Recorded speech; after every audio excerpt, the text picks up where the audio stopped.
So we're continuing this sermon series called Insiders, and it's going through the book of Ephesians, and we got this title from Ephesians chapter 1 verse 10, which is what we went through last week, and it says a plan for the fullness of time to unite all things in heaven and earth under Christ, under Jesus, right? Under the Messiah. So like to unite all things. So that's why we came up with that title, Insiders. That through the acts of Jesus, and not by any of our own acts or works or anything like that, that God has united us together and made us all insiders into His kingdom or His house, or however you want to put it. Like that's kind of the idea behind Insiders. And today, like we have Ephesians chapter 2, which contains like the granddaddy verse of them all for Christians. Like this is one of them. Many of you have probably had this verse on a Bible cover at some point, or maybe a mug, like that you bought at the Christian bookstore, or like any time. And you guys are probably familiar with it. It's Ephesians 2 verses 8 and 9.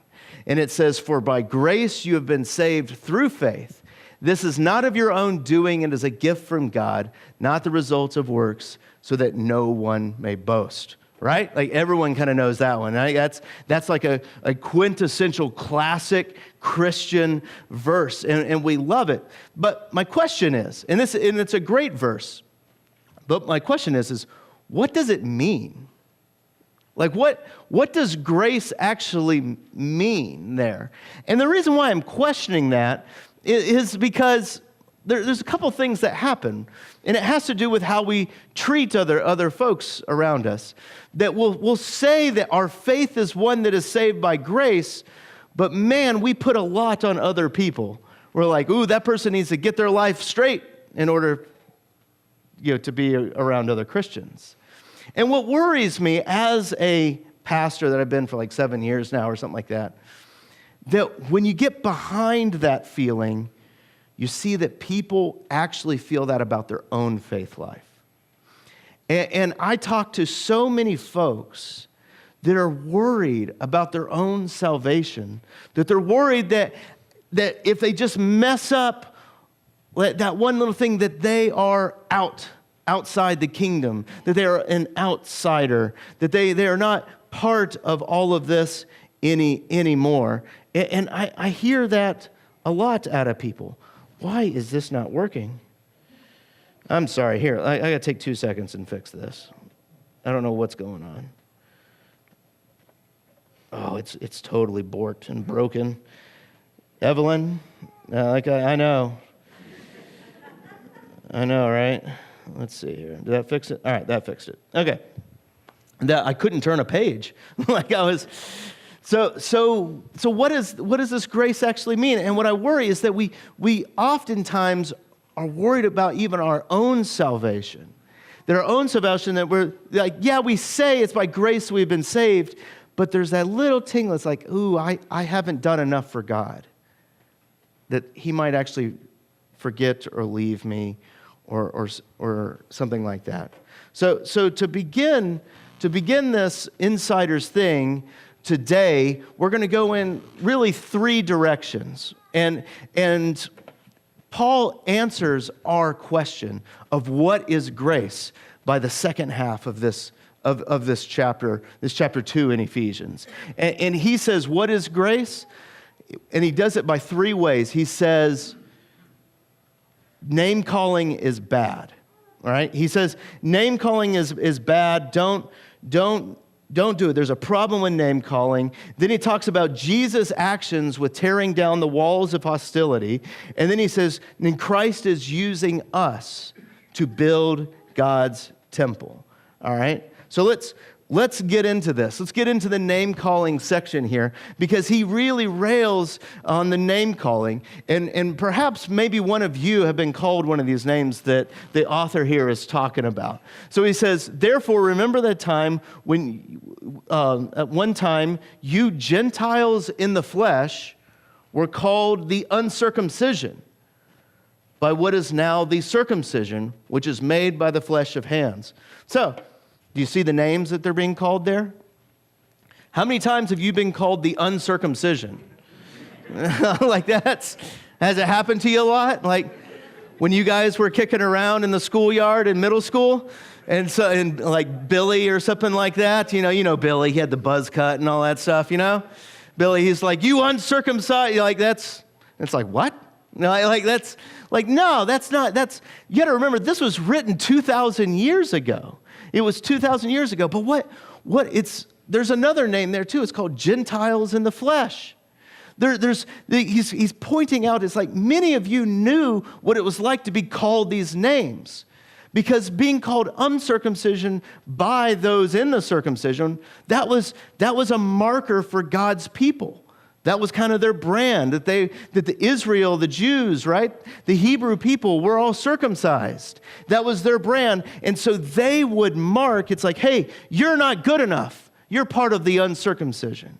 And it's like, hey, you uncircumcised person, you're awful, right? And there's a name calling, and it was how they designated that, hey, we're insiders and you are an outsider, right? Like do you see how that's happening now? And that's all the time, right? You are foreigners and aliens in this world. That you are not part of God's family. You're not one of his citizens. That you are outside of us. That you are somewhere else. And when we I call it putting on our biblical glasses to understand what these terms mean back then. But it's really calling them names to let them know that you are beneath us, that you are less than us, that you are an outsider. And Paul is saying, hey, remember when you were called all those names? Remember when you were reminded that you were an outsider? Yeah, remember all that? But remember how you were brought in, how you were brought in to this world, and they reminded themselves that they were outsiders even by their architecture and all that. So this is like a model of the temple in that day and time, and you have the temple kind of in the middle there. And the outside of it was this thing called the court of Gentiles, right? And you can see that there was a wall keeping from going right into the temple, right? That there was this wall that kept people from actually going into there. And so when Paul is talking about in the reading today that we have broken down the walls of hostility, you kind of would have been thought about how the Gentiles, those uncircumcised people, how they are kept out of God's presence, kept out of the middle of the temple, and that those walls are being broken down by Jesus. And so that's, sorry, hold on. And we can see that what he's saying here, mainly verse 14, that for he himself is our peace, who has made us both one and has broken down in his flesh the dividing wall of hostility. Now, that verse 13, who does it? But now in Jesus, you who once were called names, you who once were far off, have been brought near by his blood. He's saying that you once were outsiders, that you are now insiders, that you are with him, that once you were outside of the courts, but now you've been brought to him, that you were once aliens and strangers to the kingdom of God. He says he's brought you in, that he has torn down those walls of hostility to bring you peace. And then he steps it up one little bit further. I know it's a lot of reading, but he says, then he continues and says, then built on the foundation of the apostles and the prophets, built on the foundation of all things New Testament and Old Testament, that's apostles and the prophets, Jesus Christ himself being the cornerstone, being kind of the way the building is built, in whom the whole structure is joined together, grows a holy temple in the Lord. And in him, you also are being built together in dwelling place of God by the Spirit. All right, what does this mean? It means that God is building a temple not with bricks, not with mortar, not with any of that, but he's building it through us all. Okay? Like that's what he's talking about. He's built upon the foundation of the apostles and the prophets, and he's building us all. God is building you up to be that place where he dwells and brings peace. All right, but what does any of this mean? I've just spent 10 minutes or so, kind of breaking this down and what it actually means. But what does this mean for us? Because we're 2,000 years, we're like, okay, yeah, there were these Gentiles 2,000 years ago that were called all these nasty names of uncircumcision, Gentiles of the flesh, but Paul is reminding them that they are outsiders, but they are insiders now, no matter what people are saying. Well, this is what I think it means for us. I think it matters that we need to look in the mirror sometimes. And when we look in the mirror, yeah, we can, because when we read this passage, I think a lot of times we're like, oh yeah, I'm one of those Gentiles of the flesh. I was once an outsider, and God brought me in. And that's true. That's true. Like we all once were outsiders, and God brought us in.